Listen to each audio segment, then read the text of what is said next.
Hello दोस्तों, नमस्कार। बहुत है स्वागत है आपका एग्ज़ाम गुरुजी चैनल के डेली करंट अफेयर्स के वीडियो में। आज 25 जून 2020 है और आज के वीडियो की पीडीएफ डाउनलोड करना मत भूलिएगा। ये पीडीएफ आपको हमारे टेलीग्राम चैनल पर मिल जाएगी, जिसकी लिंक नीचे डिस्क्रिप्शन में दी गई है। उसके अलावा ये पीडीएफ आपको हमारी एप्लीकेशन पर मिल जाएगी और एप्लीकेशन पर हम डेली करंट अफेयर का फ्री टेस्ट भी अपलोड कर रहे हैं, तो वो भी आज अपलोड कर दिया जाएगा। कल अपलोड नहीं किया गया था, तो दोनों दिन का एक साथ मिल जाएगा आपको। तो टेस्ट देना मत भूलें, ताकि आपकी जो पढ़ाई है वो और अच्छी हो सके। तो एप्लीकेशन डाउनलोड कर लीजिए। उसके अलावा हमारी MPPSC 2020 के लिए टेस्ट सीरीज, प्रिंटेड नोट्स और फुल कोर्स अवेलेबल हैं, जिसको आप ज्वाइन कर सकते हैं एप्लीकेशन के द्वारा। आगे बढ़ेंगे, बात करेंगे आज के हमारे मोटिवेशनल पावरफुल थॉट की। आज का हमारा थॉट है कि सही समय कभी नहीं आता है। हमें से बहुत सारे लोग इंतजार कर रहे होते हैं कि कभी एक सही समय आएगा और सही समय पर हम सही चीज़ करेंगे और सही समय पर सही चीज़ करने के बाद एक सही मुकाम को हासिल कर लेंगे। तो ऐसा दोस्तों कभी भी कुछ भी नहीं होता है, क्योंकि सही समय जैसी कोई चीज़ होती ही नहीं है। जो समय अभी आपके पास में है वही सबसे सही समय है, और इसी समय का अगर आपने सही से यूज़ कर लिया तो आप सही मुकाम जरूर हासिल करेंगे। इसी थॉट के साथ आगे बढ़ेंगे, बात करेंगे हम क्विक रिवीजन कल के पढ़े गए करंट अफेयर के प्रश्नों का। पहला प्रश्न है कि उच्च शिक्षण संस्थानों के लिए किस पहल का शुभारंभ किया गया है, तो इस पहल का नाम है युक्ति 2.0। दूसरा प्रश्न, ओलंपिक दिवस कब मनाया जाता है, तो ये 23 जून को मनाया जाता है। तीसरा प्रश्न, किस देश ने H1B वीज़ा साल के आखिरी तक निलंबित कर दिया है, और ये अमेरिका के द्वारा किया गया है। चौथा प्रश्न, किस संगठन को liquid cooling and heat garments के लिए पेटेंट मिला है, ये इसरो को मिला है।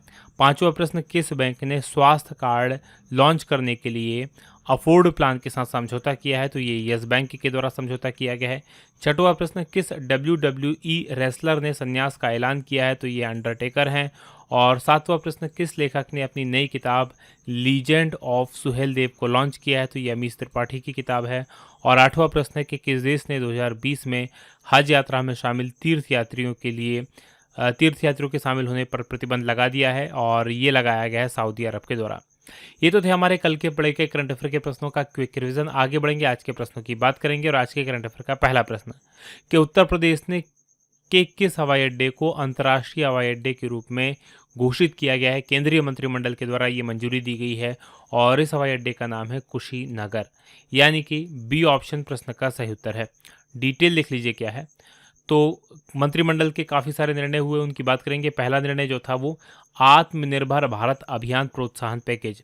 इस पैकेज के रूप में जो केंद्रीय मंत्रिमंडल है उसने जो पशुपालन बुनियादी ढांचा विकास फंड है, यानी कि AHIDF, इसकी स्थापना के लिए 15,000 करोड़ रुपए की मंजूरी दी है कि 15,000 करोड़ रुपए से ये जो पशुपालन बुनियादी ढांचा विकास फंड है इसका निर्माण किया जाएगा। इसके अलावा सरकार ने इससे पहले डेयरी प्रसंस्करण एवं बुनियादी ढांचागत विकास कोष के लिए डेयरी का जो बुनियादी ढांचा है उसके विकास के लिए सहकारी क्षेत्र द्वारा निवेश को प्रोत्साहन मिले, और इसके लिए करीब 10,000 करोड़ रुपए मंजूर किए थे। तो ये आपको याद रखना है कि पहले 10,000 करोड़ से डेयरी प्रसंस्करण एवं बुनियादी ढांचागत विकास कोष बनाया जाएगा, और अभी जो मंजूरी दी गई है वो पशुपालन बुनियादी ढांचा विकास फंड के लिए मंजूरी दी है।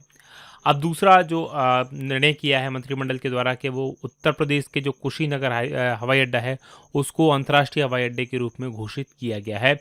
और कुशीनगर क्या है, तो ये एक इम्पॉर्टेंट बौद्ध तीर्थ स्थल है, और यहीं पर महात्मा बुद्ध को महापरिनिर्वाण प्राप्त हुआ था, और इसीलिए जो बौद्ध धर्म के अनुयायी हैं जो दुनिया भर में फैले हुए हैं उनके लिए बड़ा इम्पॉर्टेंट ये जगह है, और काफ़ी सारे लोग यहाँ से आते हैं। और आसपास भी काफ़ी बड़े बौद्ध स्थल यहाँ पर हैं, जैसे कुशीनगर के अलावा श्रावस्ती है, लुम्बिनी है, तो यहाँ पर भी जाते हैं तो ये भी कुशीनगर के आसपास ही हैं, इसीलिए इसको अंतर्राष्ट्रीय हवाई अड्डे के रूप में मान्यता दी गई है। आगे बढ़ेंगे, बात करेंगे अब हम दूसरे प्रश्न की कि भारतीय रिजर्व बैंक यानी RBI की पूर्ण स्वामित्व वाली सहायक कंपनी है IFTAS, इसके नए अध्यक्ष के रूप में किन्हें नियुक्त किया गया है, और ये नियुक्त किए गए हैं T रविशंकर, यानी कि सी ऑप्शन प्रश्न का सही उत्तर है। तो क्या है इसकी डिटेल लिख लीजिए। तो Indian financial technology and allied services, IFTAS, ये इसका फुल फॉर्म होता है। इसने T रविशंकर को इस संगठन के नए अध्यक्ष के रूप में नियुक्त करने की घोषणा की है, और ये IFTAS जो है ये एक RBI की पूर्ण स्वामित्व वाली सहायक कंपनी है। इसके अलावा डॉक्टर N राजेंद्रन को इस संगठन ने अपने मुख्य कार्यकारी अधिकारी यानी कि CEO के रूप में भी नियुक्त किया है। बात RBI की करते हैं, जिसकी स्थापना 1 अप्रैल 1935 को हुई थी, जिसका मुख्यालय मुंबई में है, और गवर्नर जो हैं शक्तिकांत दास हैं। आगे बढ़ेंगे, तीसरे प्रश्न की बात करेंगे कि भारत ने पाकिस्तान उच्चायुक्त में कितने प्रतिशत स्टाफ कटौती का निर्णय लिया है? और ये निर्णय लिया गया है 50% कटौती करने का। क्यों निर्णय लिया है? 2 कारणों से लिया है, इसकी डिटेल लिख लीजिए। तो विदेश मंत्रालय जो भारत का है, उसने पाकिस्तान के अंदर जो राजधानी इस्लामाबाद, वहाँ पर जो भारतीय उच्चायोग है, उसके कर्मचारियों की संख्या को 50% कम करने का फैसला किया है। इसके अलावा नई दिल्ली में जो पाकिस्तान का उच्चायोग है, पाकिस्तान से भी कहा है कि वो अपने स्टाफ को 50% कम कर दे।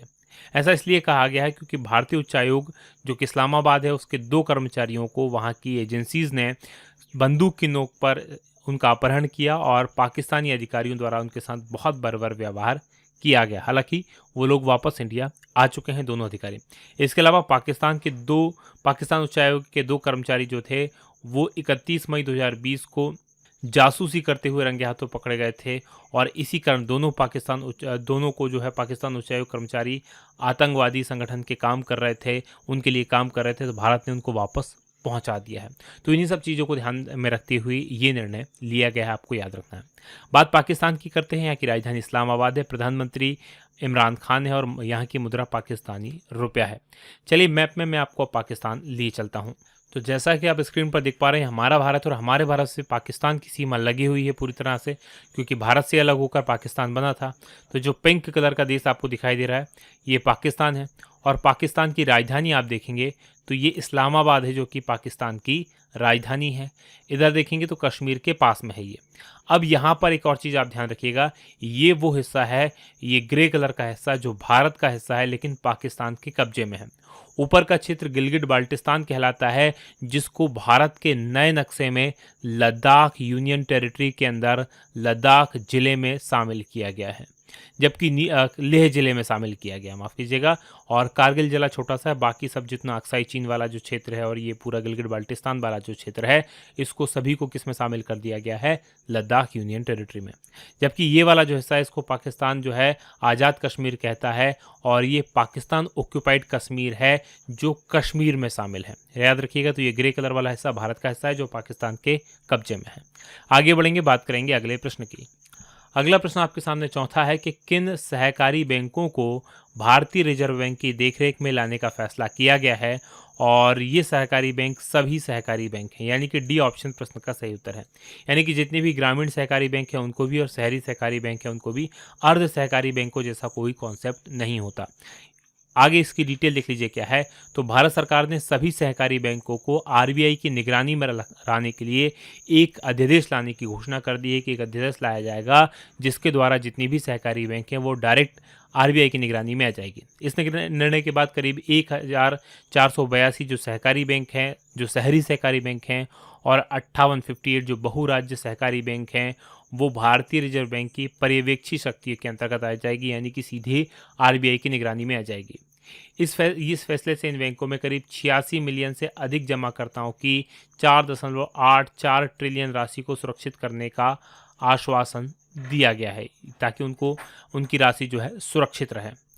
आगे बढ़ेंगे, बात करेंगे अब हम अगले प्रश्न की, जो कि 5वां प्रश्न है कि आईआईटी बॉम्बे ने किस नाम से इंडियन रिसीवर चिप को विकसित किया है? तो ये रिसीवर चिप विकसित की गई है ध्रुव के नाम से, यानी कि बी ऑप्शन प्रश्न का सही उत्तर है। डिटेल लिख लीजिए क्या है और ये क्या करती है ध्रुव चिप। तो आईआईटी बॉम्बे ने इंडियन रिसीवर चिप ध्रुव इसको तैयार किया है और इस चिप का इस्तेमाल मोबाइल फ़ोन्स के अंदर और जो गैजेट्स होते हैं उसमें देश में लोकेशन की जानकारी और मार्ग खोजने के लिए किया जा सकता है। जो हमारा सैटेलाइट सिस्टम है नाविक, उसके साथ ये काम करेगी। तो ये भारत के जो नैविक उपग्रह हैं, नेविगेशन के उपग्रह नाविक का समूह, करीब 7 सैटेलाइट उसके अंदर, इसको बढ़ाकर 11 करने की भारत सरकार की योजना है, इसके साथ मिलकर काम करेगी। इसके अलावा जो अमेरिका का जीपीएस यानी कि ग्लोबल पोजिशनिंग सिस्टम, उन उपग्रहों से भी किसी भी व्यक्ति की सटीक स्थान का निर्धारण करने में ये सक्षम है। अभी तक आपके मोबाइल में जो जीपीएस का इस्तेमाल करते हैं हम, वो अमेरिका का जीपीएस है। अभी भारत ने अपना जीपीएस लॉन्च कर दिया है नाविक के नाम से, और ये भारत और उसके आसपास का करीब 1500 किलोमीटर का जो एरिया है उसमें क्या कर सकता है, उसकी निगरानी करता है। आगे बढ़ेंगे, बात 6वें प्रश्न की होगी कि मूडीज़ जो कि एक रेटिंग एजेंसी अमेरिका की, उसने वित्त वर्ष 2020 में भारत की जीडीपी किस दर से घटने का अनुमान लगाया है? तो इनने कहा है कि 3.1% तक घट जाएगी, यानी कि सी ऑप्शन प्रश्न का सही उत्तर है। डिटेल लिख लीजिए क्या है। तो मूडीज इन्वेस्टर्स सर्विस ने ग्लोबल मैक्रो आउटलुक जारी किया है 2020-21 के नाम से, और इसका जून का जो नया अपडेट आया है उसमें कहा है कि 2020 में जो भारतीय अर्थव्यवस्था है उसमें 3.1% की गिरावट आएगी, और इसके अलावा 2020-21 में भारतीय अर्थव्यवस्था में 6.9% की दर से वृद्धि होने का भी अनुमान जारी किया गया है। तो ये आपको याद रखना है। आगे बढ़ेंगे, 7वें प्रश्न की बात करेंगे कि कौन सी राज्य सरकार गरीबों के लिए इंदिरा रसोई योजना शुरू करेगी, और ये शुरू की जाएगी राजस्थान के द्वारा, यानी कि डी ऑप्शन प्रश्न का सही उत्तर है। डिटेल लिख लीजिए क्या है।